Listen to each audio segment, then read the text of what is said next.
name is Nicole. I'm a tea writer and educator, and I'm here to help you learn more about tea. In the comments on my last video, Jerry asked a really great question about how to break up pu'erh cakes. So I thought I would just do a quick little tutorial about that.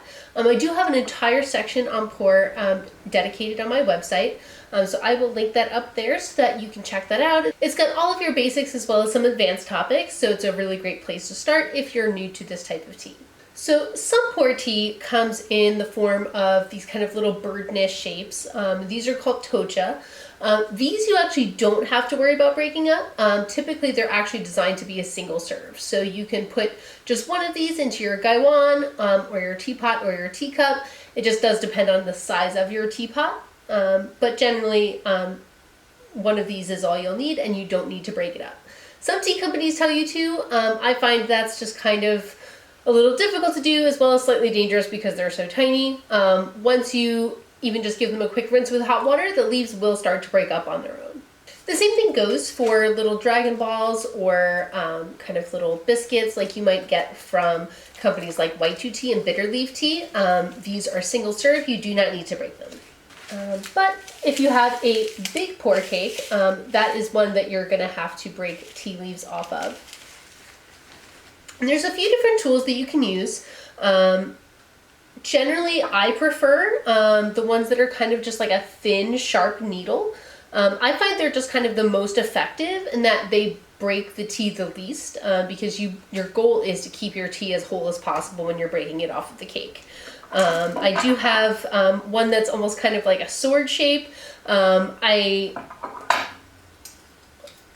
also have this one that's a bit of a thicker needle. If you don't have one of these, you can use like a letter opener or an awl. Does not necessarily have to be specifically made for pu'erh, but if you're buying tea from a pu'erh vendor, chances are they're going to sell one of these and they're not super expensive, so it's definitely worth investing in because it's something that you're going to be using for a long time. One thing I would suggest having is kind of a tray to put your tea on while you're breaking it up. I bought this from Yunnan Sourcing and it's specifically made for that purpose. Definitely doesn't have to be. You could certainly use any kind of shallow box. The idea is to just make sure your tea doesn't go flying and to make it less likely that you're going to injure yourself. So when you open your tea wrapper, you're going to see that there's kind of an indent in the middle. That is called the bing hole, and that's basically where you're aiming to go out from. When you're going into your cake. You always want to go away from yourself, just like if you're using a knife on anything else.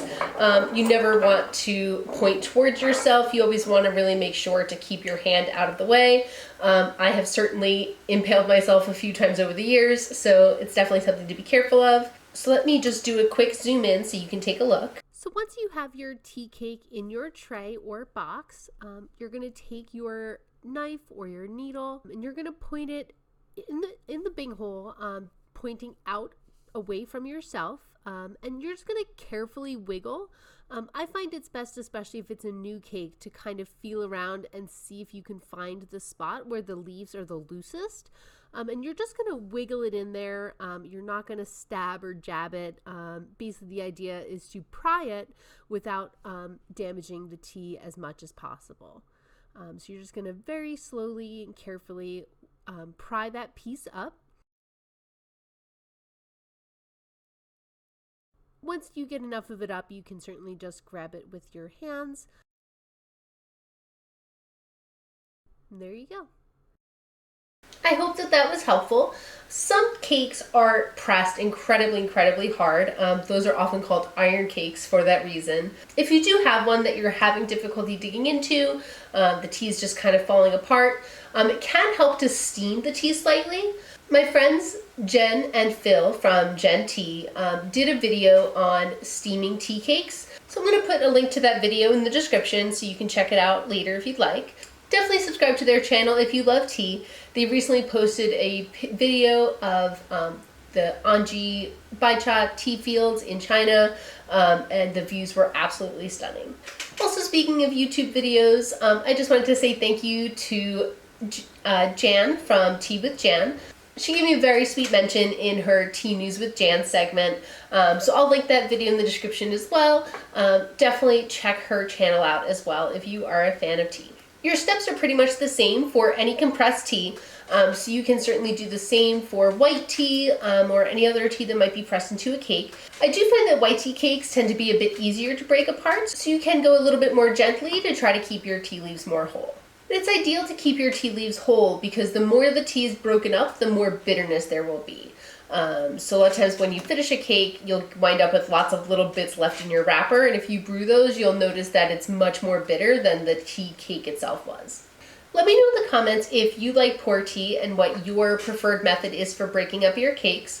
I'd also love to know if there's anything you'd like to see a future video on, as I'm always looking for suggestions.